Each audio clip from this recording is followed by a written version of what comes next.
But guys, come on, how else are you going to live? There's level of living.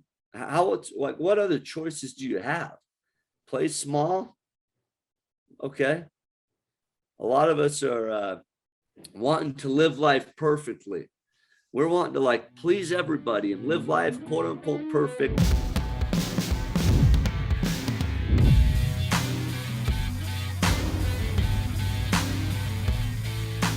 Good morning, everybody, and welcome to Talk is Cheap, the Fight Against Mediocrity podcast. Today we have Ben Kjar on the podcast today. He is incredible. He was born with Crouzons syndrome.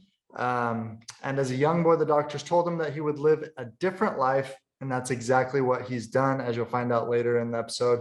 Ben has risen above any of life's challenges and become a victor, not a victim. Ben is Utah Valley University's first ever NCAA Division I Wrestling All-American and has represented the USA team internationally. Ben is an international professional speaker and has told his story to millions around the globe in front of crowds of up to 10,000 people. In the past 6 years, Ben has flipped nearly 200 properties and compiled a rental portfolio of almost 100 multifamily rentals and 3 storage unit complexes. Ben and his gorgeous wife, LaCol, are proud parents of 3 beautiful adopted kids, which are all under 3 years old. Ben believes the real way to become truly wealthy is to travel and experience culture and its people. If you connect with mankind, you will have a rich life. So excited to have you on the podcast, Ben, today. Thank you so much. Yeah, man, I couldn't be more happy to be here. Thanks for having me. Dude, you're a stud. Hey, well, you have an amazing resume, and I'm super excited to dive into it and get to know you more. But tell us about, tell us about your success. How have you done it? How did it all start? Well, what success are you talking about? I mean, I think in life there's a lot of levels of success, right? There's success in faith, family, fitness, finance. If you're talking about any of those, which one do you specifically want to talk about first? I think what I would love to hear more about, and I think the listeners as well, is you have a lot of reasons to, like you said, be a victim. You have a lot of reasons to play the card of, hey, I just wasn't dealt the right cards in life. So how did you overcome that and accomplish all that you've done? Well, I remember being in a store with my friend's mom, and this was a young age, elementary age, and going to this store where she negotiated that she would give us chocolate if she helped it. If me and my buddy helped her load up the grocery cart and get the groceries for the family. We were second in line at the checkout stand. This is way before like drone delivery, right? And so we're actually standing in line to check out, and it's like rush hour traffic. The whole neighborhood's around. And I'll never forget that that there's a gentleman in front of me that looked at me, knew I looked different, saw the physical difference in my face, and that's what the result of Crouzons syndrome was, right? I had numerous reconstructive facial surgeries, and he looked at me, pointed at his 2 kids, and said out loud as he grabbed him and like backed up, like crowding them and protecting them like they're getting away from a crazy monster. He says, "Oh, look at this kid. Look how funny he looks. I can't believe that he even has any friends. But let's get out of here. Hurry, let's get out of here before you get close to him. Don't touch him because he may be contagious." And everyone heard that. I'll never forget going home, having my friend's mom drop me off, running into the bathroom of my dad's office, and just melting down and trying to figure out in an elementary mind how I physically take off my face. My mom would break in and she would sit down and hold me and cuddle with me. The difference was she never coddled me. I think that was something important to know. She wasn't a coddler. She wasn't a bubble wrapper. She wasn't a you're not going out in public. She was hey, I'm gonna love on you. I'm gonna pour into you, but I'm gonna do it to allow you toughness, strength, and power and passion in life. And I'll never forget, in that moment, she poured into me wisdom and truth, saying, hey, listen, there's a difference about you, but let's allow that to make a difference. I mean, you're going to stick out. So why not stick out with power? Why not stick out and take the light that will be cast upon you for attention that you may not want? And let's shine. Let's shine, baby. Let's shine. And she would allow me to understand that I was not just worth it, and I wasn't just enough, but I was more than enough. And me 1.0 was better than me trying to be somebody else 2.0. I remember going down the elementary hallways, and we do this today, right? And you know people who do that, and we've done it in our life still today as adults. We walk down the street or in the hallways of school, right? And we're looking at Billy and Bobby and Brandon. Oh man, he's a tall, dark, and handsome. Oh man, he gets this girl. Oh man, and I wish, oh, look at him shoot that basketball. Oh, he's built like a machine. And I always wish that we can be their shadow, the remnants of, of them. But yet, when are we gonna decide to pop our head off our freaking pillow and say that, hey, oh my gosh, God created me to be somebody, be something, and be a difference and be a force? And so when I realized, and my parents allowed me to realize, that Ben Kjar was a force to be freaking reckoned with, then that was an awakening for me. I love that so much. Man, your parents are angels. Your parents are absolute angels. How important, out of everything that you've said, obviously you just mentioned it, but tell us more about the importance of your parents on you, and how, parents listening. So, I mean, just to give you some background, and I want to talk about this in a second, but you adopted 3 kids. My wife and I are actually adopting right now, which is a really cool process. I'd love to hear more about your journey. But I've listened to a lot of people say, parents are gonna, I mean, and Darren Hardy says, parents you're going to screw up your kids. It's just, how are you going to screw them up, in a good way or a bad way? He says, we're never going to be perfect parents, but how important were your parents in your role, and what suggestions would you give to other parents who are raising children to build them up like you've been built up? Parents are everything. Parents are absolutely the foundation of everything.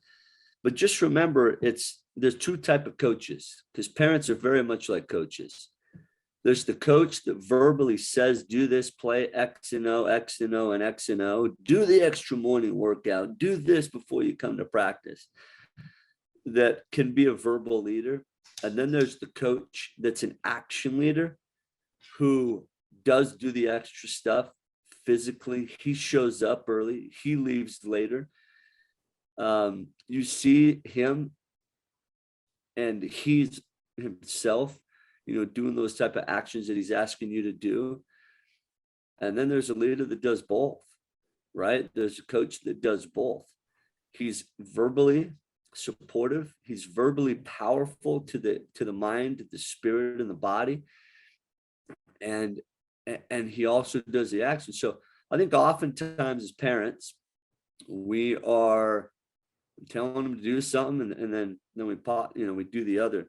I'll never forget going on a trip with my dad, and this is when he had a goal, and this was just a couple of years ago, and we were looking at my dad's a hero of mine. He's a powerful man. He's a commercial real estate attorney, but he taught me a lot about real estate growing up, and I've done a few deals with him, and it's been a huge pleasure. But we were on this trip, and to look at a storage complex, and I'll never forget being in the hotel room, and he was showering, and I was getting ready to jump in after my workout, and I heard this like talking, and he was talking in this. He was talking and talking and talking. I'm like, holy cow, man, he's taking forever in there. Come on, I hope he gets out so we can get rolling. But as he talked, I'm like, is he still talking to himself? So I go to the chat, I go to the bathroom door and I put my ear against the door. And it's a recording of him that he played on his phone. And it was stating incantations. If you don't know what those are, it's a positive self-talk. But it was him in a future moment talking about what happened in the past and talking about his gratitude of how it happened in the past. Well, I know because of the deals that we were doing together, and the deals that he was doing outside of me, and the deals that I was doing outside of me, where we were at and what he was buying. And I knew that what he was saying in those incantations and that gratitude that he was throwing out to the world wasn't what he currently had. But yet he was thinking and giving gratitude to the world, to God, to just to everything, the atmosphere out there, for how many properties he'd picked up, for the beautiful trips and the family that he had and the grandkids that he had. And he didn't have that many grandkids. He didn't have that many properties. He hadn't been on those trips, but yet he was giving gratitude for going on those and accomplishing that. I mean, imagine if your parents, and this is the power of a parent, showed you things and not just told you. Imagine if they did both. Hey, Ben, you're enough. You can do it. We were at wrestling tournaments and I would be losing these tournaments and he'd put his finger in my chest after I was just sitting there deflated watching all these guys who would just beat me, and my buddies climb to the top of this podium and he'd be like, Ben, that's you, Ben. You're a champion. You're going to be there. That's you. Let's go. And it's those type of things that allowed me to accomplish what I've accomplished, traveling around the world, representing the USA in wrestling, and, being able to, being able to speak in front of tons of people, even though I look a lot different. My parents said powerful things, but they also did powerful things. And so I had something to follow. And you're an incredible person. And as you speak, I'm drawn in. And I think people are drawn to you because of that confidence you have in yourself. I love that you said, Ben 1.0 is better than anyone else 2.0. Like, be you, be the original you. And I struggled with that in high school. I always looked at the basketball players or the football players, and I was like, well, if only I were that. I struggled with that a long time, so I resonate a lot with that. But you attract people, and you're a speaker who, as I'm listening to, I'm like drawn into what you're saying. You've spoken to, lots of people. What makes a great public speaker, and what helps you attract people to listen to you and hear you? Well, that, first of all, those are kind words, man. I really appreciate you saying that. I really appreciate you saying that. Along the journey of the up and downs, you never know what it means. But I fully believe that the next decision that we make after the darkest of times allow us to define who we are, right? You brought up adoption, you brought up Crouzons syndrome. And all you guys out there probably don't have, and I'm going on a little bit of a tangent, I'm gonna come back to your answer, but yeah. I just feel that I need to say this. There's a lot of people out there that don't have Crouzons syndrome. The majority, it's rare. There's a lot of people there that never wrestled, never done real estate. But if you're listening to this, just realize that we all go through hard times. We all go through dark times. We all have decisions. We're backed against a corner of life and we're like, oh my gosh, I got to pick victor or victim. Let's go, baby. Let's go. So what do? Well, that next decision that you make is going to be the thing that defines you. In the hardest of times, the next decision that you make is going to define your actions, your future, your history. People can remember you by that. I call it focus for 5. Focus for 5 is when something hard happens to us. We have 5 of something. Hopefully it's 5 seconds. It's not 5 minutes. It's not 5 hours. And a lot of times people make it 5 months, 5 years, or 5 decades. They have these horrible relationships with their kids for 5 years because they can't forgive themselves or other people. And just remember that whatever you're going through right now, focus for 5.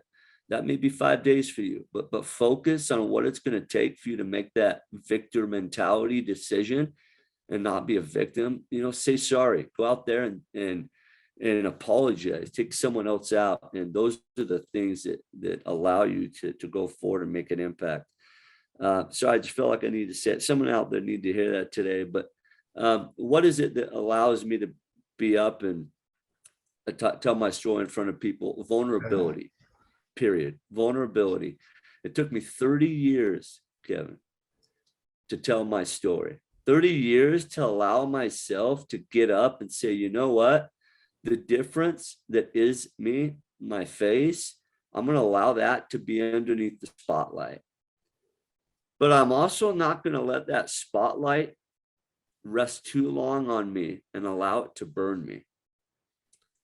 And I had a mentor tell me, Ben, you take that spotlight and you take the good attention like a hot potato. Allow that hot potato to sit in your hands. And you remember this growing up, Kevin. We all do, right? We wrapped the hot potato in the tin foil, right, or whatever. And then we were handed it, and it's like, oh my gosh, you let it sit there for just long enough to let it like warm your heart and warm your soul and warm your hands. But if that hot potato sits too long in one place, it burns you. He's like, let the light on your back and that attention that comes to you sit long enough to hold you and give you warmth, because you need that in the fight. What can be life. Life is beautiful. I don't see it as a fight all the time, but there are times that it's hard. But in those hard times, allow that to warm you. But then very quickly, before it burns you, and before you get prideful and you allow your head to get too big, pass that hot potato off to the people who gave it to you.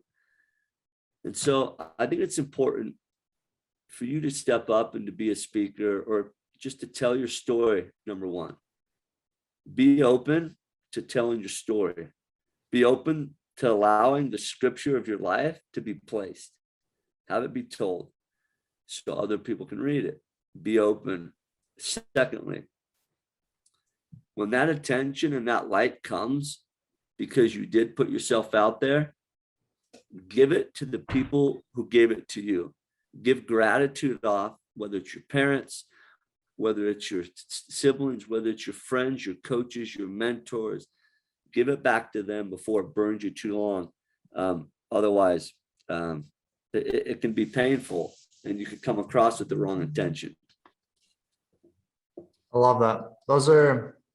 That's amazing advice, and it's tough to be vulnerable. Nobody loves to talk about themselves and share their story, especially the hard stuff.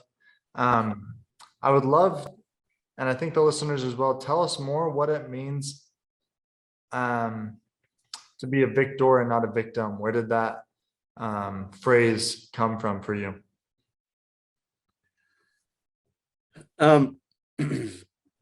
Many times in my life, I've chose the path of being a victim. I've chose the path of, saying, why me? Going to the bathroom after and hugging the toilets per se, and melting down and wishing that I could, look different, be different. And you know what? It was the opportunity that my mom gave me that day. She's like, you know what, Ben, are you going to do this your whole life? Are you going to, go around and hug toilets after everything that's gone wrong and do snot bubble flushes every time? Or are you going to step up?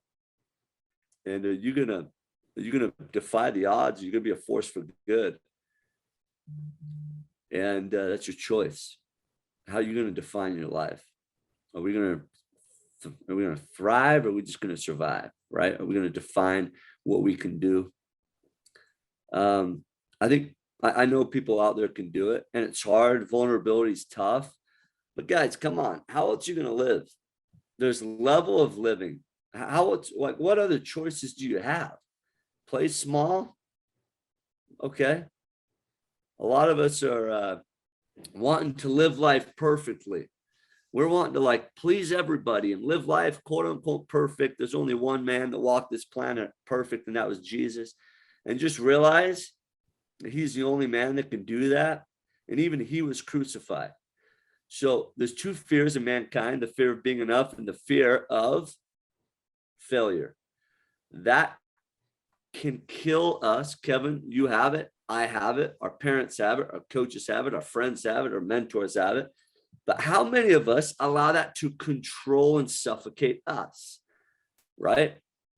And at what point are you going to start living? At what point are you going to throw caution to the wind and say, let's go, baby, let's go? And say, what is the worst that can happen? So I do real estate. Many of you guys know that. Let's talk about the worst case scenario, because this is important to know. And this is what stops us. Well, if I put myself out there, if I invest, if I do a flip, this can happen. You're freaking right, it can happen. You can lose money. But let's say you lose money. Let's say you actually lose everything. Well, last time I checked, you got free food from the government and you can get put in like shelters and houses.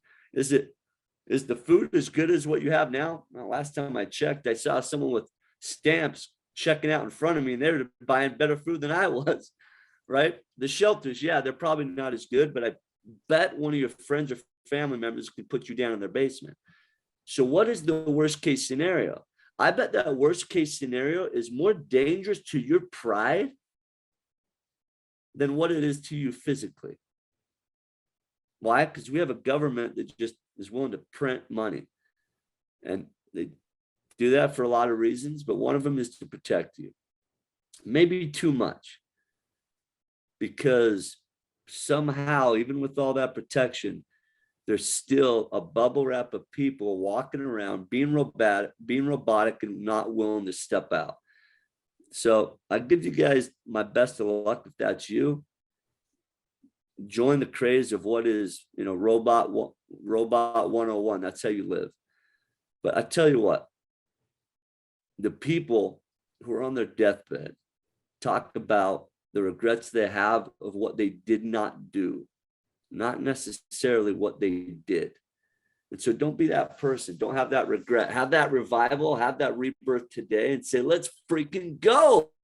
Start little, start small, but who cares? Make a decision today that's going to freaking make you have to wear adult diapers, right?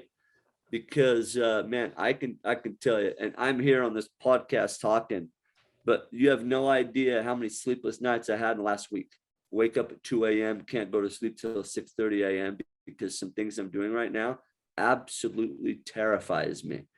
But it also allows me to feel alive, and live the life that I want to live. Is it scary? It's so scary. But hey, that's when you start feeling. Yeah, we'll put a link in the description for adult diapers so everyone can grab a couple of them as they start taking some huge risks after that. Dude, that fires me up. Let's go. I mean, you're so right. You're so right. The worst that can happen is not even that bad. It's not bad at all. It really is truly your pride. And what I've found, well, two things, number one, I found that the most successful people in any aspect of life, they've really messed up. They've had some times in their lives where they really messed up. But that's what makes them. That's what makes their story so compelling. And you want to listen and follow to them. And it's interesting that you say that because, my wife and I are doing our 2022 planning. And yesterday, one of the questions we ask ourselves each year is, what risks did we take in the last year? And I looked at my list and I was not proud of it, meaning I didn't take enough risk. I don't feel like I pushed myself enough. I did, I started a podcast. I actually quit my job and started a business, invested in some multifamily, but I almost envy you because I want those sleepless nights. I want to be able to say, dang, I pushed myself so far out of my comfort zone. So I really like that you said that, because that's one of my intentions for 2022 is to do things that are man, I need an adult diaper right now. That's what I'm going to call it, is I'm doing an adult diaper action item right now. So I really like that. I was going to ask you a question, but I think it left my mind. So we'll move on. If I remember, I'll bring it back up. I I'd love to hear about your adoption story. This is probably more of a personal question. There maybe aren't a ton of people who are, this is going to be relevant to, but there probably are as well. So my wife and I are adopting right now. Tell us a little bit about your adoption journey. Well, you guys are beautiful people, and I know you don't come at it with that intention. A lot of people came at us and like, oh, you're such a beautiful soul to adopt, and we felt the opposite. We felt that we were the ones receiving the blessing, right? Which it was that way. And there's a great relationship when you know both sides are getting a win-win, and hopefully our kids feel that. And it's a beautiful thing to be able to adopt three incredible human, but it didn't come without heartache and sacrifice. You guys out there who aren't, parents who adopt, or that's not in what you've done in life, this will still connect with you, because it's about being a victor, not a victim, period. And you'll understand that. My wife and I were married in 2009. I'm one of seven. She's one of the 9 kids. Big families. We like families. We like kids. Long story short, we thought that being married, that we would just have kids. It wasn't that easy. 10 years down the road, 4 IVF cycles, 2 miscarriages, little boy, little girl, 2 failed adoptions. Finding out that a birth mom was basically, we get an email from her, not a call, anything, after we'd visited her and everything, and put down about $45,000. She said she's going to keep the baby, which is a beautiful thing. It's a beautiful thing when a mom decides to do that. It's a horrible thing when that happens in the last month and you all that money is gone, but money comes and goes. But that heartache of, oh man, did we just have a baby? Did my wife just quit her job? Did all these things just happen for naught, just to make us feel like we just had another baby ripped from us? So that was a hard thing, because there's a lot of beauty in that with her keeping the baby. And there's a lot of heartache in that because of everything that we felt like we lost. And then we go and we were placed with another lady. And, 6 months down the road, funding her $35,000, she disappears. We find out that she placed the same baby girl with 2 other families, and she was triple dipping financially and feeling that we were a failure. Long story short, we get a call to go pick up a little baby boy. 15 hours later, we're on a plane to go pick up little boy. His name is Liam. And we go to pick up Liam, and we go to sign the docs, walk out. And with the baby mom, we walk out of the hallway after signing those docs, and our birth moms are just absolutely fantastic. And I say more than one, because we walk out of that room down the hallway, and our adoption director is sitting right there with tears in her eyes. She puts down the phone. She's like, I don't know what to tell you guys.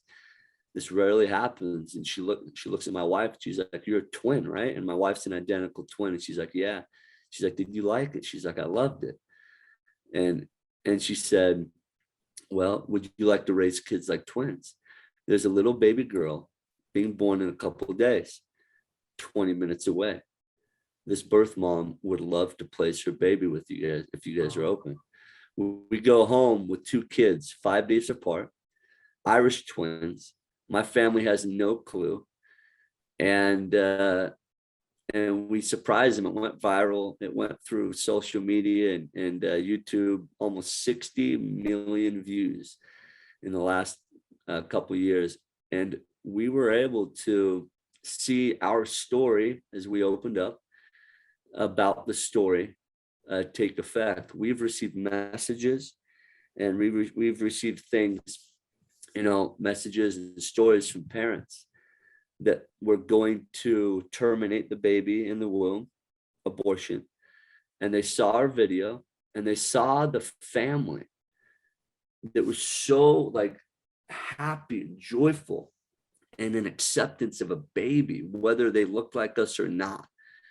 Right. My baby girl, she's quarter black. She's a quarter Middle Eastern and half white. She has hair that's incredibly beautiful, curly hair. She doesn't look like us, but yet she's ours. And they saw that acceptance, and they said, I decided to adopt my baby or keep my baby because of that joy instead of aborting my baby. And what a beautiful decision. Whether you're on the side of abortion or not, it's always a beautiful thing when you can allow that baby an incredible life. And so that was awesome. To top that off, we get a call because we made that decision. We get a call from Liam's birth mom 11 months later, when we're like just breathing, we're like barely breathing. We get a call from Liam's birth mom, and she says, hey, Liam has a full blood brother. Would you like to come pick him up? And so, 3 kids in 13 months is a lot. And we were changing diapers, but you said it, man. We were wearing our own adult diapers, man. We were freaking out. We were crazy. And it was beautiful. My family had no clue. Her family had no clue. We came back. We surprised them. That video went out to the world. You can see it all on YouTube. Kjar adoption story. That's KJAR. And we surprised them. Above and beyond all of this, we decided our mentality would be a victor abundant mentality. And we've chosen to have an open adoption. I was fearful of it. But as I gained more into a healthy relationship, like if there's not a healthy relationship there with our parents and our birth moms, then that's different. But as long as there's a healthy relationship on both sides, why not allow that rejoicing to happen in that extended family? There's a lot of levels there, right? You have to decide that for yourself. But I'll just tell you, we just flew my baby girl's birth mom, grandma, and aunt out a couple months ago for about 3 or 4 days. And it was one of the most beautiful reunions we had, as we took family pictures by the waterfall, and we were all there. And as she was trying to be respectful upon arrival, and at our first meal, she sat across the table from my little baby girl. And we said, no, you come and sit by your baby girl. And as you accept that, and as you allow them space and allow them life and thank them and hold gratitude for what they did for you, there's so much beauty in that, and sharing that joy. And if they cross the line or you cross the line, I mean, you can make those decisions. But there's so much beauty in having that abundant mentality, right? And it's been nothing but good for us. Yeah, I mean, God's in the details. He makes everything work out how it's supposed to, and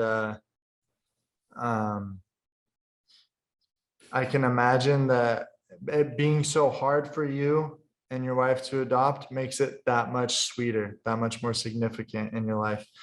We've been trying for about a year now, and have had some of those same roller coasters where a birth mom says, hey, yes, we're interested in you, and then they go quiet. But you trust in God's timing. It's all in God's timing. And it's such a unique, special experience. I'm so excited for you. That's amazing. That's an incredible story. And I appreciate you sharing that. Well, I tell you what, man, I've been down that journey. And so if anybody on here wants to go through that journey and that exciting path, and it can be a roller coaster of emotion for sure, just reach out to me, and Kevin will tell you how to reach out to me. And I tell you what, I can point you in which ways that were healthy for us and which ways that were hard for us. And it comes down to the people that you work with. And we were able to work with some beautiful people, and that allowed us to have, 3 kids in 13 months. That's so cool. That's awesome. Hey, well, I want to end it here with 2 questions. We do have a lot of people who are getting into real estate and want to invest in real estate. What would you say the best way to get started in real estate is? If you want to, there's so many avenues of how to, of what to do, right? For me, I can tell you my story and how it worked. I was sick and tired of watching Chip and Joanne and Tarek and all these people do flips on TV, right? I didn't have the skill. I didn't know how to throw a hammer like Chip does. I'm sure he does it way better than me. I know he does. But I knew I could surround myself with people in the room and in my company that were better than me and that stuff. And so I just chose to jump in. I chose to, first of all, educate yourself and invest in yourself, number one. So how do you start? Get a mentor, right? Get someone out there that can teach you, whether that's, a guru that comes into town, or whether it's someone local, or whether it's someone that you trust. I don't know. You got to figure out what works for you. But find someone who's doing it. Find someone who's doing it powerfully and in every aspect of life, because I fully believe that you can have it all. And I was able to find some people like that and jump into it and screw up, make mistakes, right? And if you give up, then that's all you know. I remember I started flipping and I had no idea what I was doing. I didn't have the money. I was able to lock up my first property in a seller's finance. And I ended up going down the road and I fired 3 teams the first time. It took me 6 months to get this little teeny house renovated, but I made $41,000 in 6 months. I thought I was the richest man in the world. And in fact, I was. In mentality and spirit. And then I flipped another house. And at the end of the year, I made $73,000. And that's a lot of money. For a lot of people, that's a lot of money. And I was like, oh, yeah, woo. And then the next deal that I did ended up in a lawsuit. I did a deal with the guy that was a drunkard. He cheated on his wife and he went against the contract that we had because he lived in the house and he didn't want to leave. It was horrible. I should have never done the deal with the dude. But here's the point of the story. If I would have stopped after year 1, after that deal, because I got in a lawsuit and I lost $39,000 after I just made $73,000, I'm like, oh my gosh, if I would have quit, I would have never found out that just a couple of years after that, I was doing 40 flips at the same time around the country. And now I've been able to do deals all over the country. We just recently bought a bunch of beach condos, 43 beach condos right on the beach in North Carolina. And we're looking at some incredible deals. So here's the moral of the story. How do you start? Well, if you don't know, find people who do and pay them. If you don't have the money to pay them, create value. I don't know, go tell them that you'll go fold their laundry or do something. But everyone is better than somebody else something. Your better may just be time. All of us only have 24 hours in a day. And if you're able to lend someone 10 hours of your time, 2 hours, 1 hour, then you just gave them life. You give them opportunity. Find out what you can be valuable at. And the bums on the street, the people who feel like they're at the end of their life, end of their rope, are still better than us at something. Add value. And as you add value, as you invest in yourself, and that's one thing, add value to yourself, right? Allow yourself the ability to know that you can do it. Invest in yourself and start. If you want to start in real estate, here's one thing that I would invite you to do that you can do today. Go on the MLS, find out who the realtors are that are selling a bunch of properties and call them, and then tell your story. The world is about stories and how well you tell them. This podcast has just been a number of stories. That's it. There's been very little just open talk. It's been story after story after experience after story after story. Every single story has had a hero in it. And that hero is always you and somebody else. That hero is always somebody else being a hero in their story and somehow impacting you and allowing you to overcome and being a hero in your own story. So if you want to do this, jump into, find out these realtors, say, hey, here's my story. Here's what I want to do. Will you be the hero in my story? Can you help me achieve this, what I want to do? This is what I want to flip 4 houses in 2 years. And then just add value to them. And then lastly, I'm going to tell you this, Kevin, the majority of people in the world and life around highly overestimate what they can do in 1 year When I started flipping, I'm like, I'm going to flip 5 houses, 10 houses this year. Woo. Well, I barely flipped 2, and then I got into a lawsuit, right? Because I wanted all my money back from this guy who didn't keep his side of the bargain. But we highly, highly underestimate what we can do in 3 to 5 years. So if we stop after 1 year, then we'll never know what we could do in 3 to 5 years, which is exponentially more than what we can do in the first year. So just remember that when it's a hard time and after year 1, you've only flipped 2 houses, you're like, oh, just remember, it could just be a couple more years, a couple more deals away from you flipping 3 times, 4 times, 5, 10 times more than you did in that first year. And I mean, that's a principle in anything that you do. I love that. It's like the snowball effect rolling down the hill. It just gets bigger and bigger and bigger as it rolls. Hey, for those that want to get in touch with you, what's the best way to get in touch with you? Is it Instagram? Instagram and Facebook. So if you go on Instagram, Facebook, then you can just find me in my full name, BenKjar. That's also my email, benkjar@yahoo.com, BenKjar@yahoo.com. You can find me on social media. I'm pretty active there, and I would love to bless your life. I'd love to add value to whatever you're doing, whether it's just, for a short term or long term. Awesome. I love it. And then final question. I'm a little biased, but this is one of my favorite questions. What does the fight against mediocrity mean to you? Like, I love the fight against mediocrity. And then you're saying, talk is cheap, right? Talk is cheap. And that's exactly what it is. Every day, it's a conversion. Every day, it's a belief. Every day, it's like, how am I going to believe that I can be converted to anti-mediocrity? Those of you guys out there that want to be normal, man, there's a lot of people, the majority of people in life, you're going to fit right in with because they want to be normal. Anybody that says, and I used to say this, I used to say as a young kid, I just want to be normal, Mom. I just want to be normal. And my parents would just be like, not here. We don't do normal here. We do abnormal. We do super normal. We go against what is mediocre, against what is normal. You want to be normal? Dude, join the freaking club of the majority of robots in the street, right? You want to be seen as a little bit crazy? You want to be seen as a little bit weird? Man, that's an exciting life. You tell Elon Musk when he started over in doing something about rockets going to space, what? Traveling to Mars, electric cars. He didn't know anything about that. He was just doing solar panels. Wait, what was he doing before that? Who knows? He has done stuff so out of left field, and people are like, he's crazy. In fact, he is.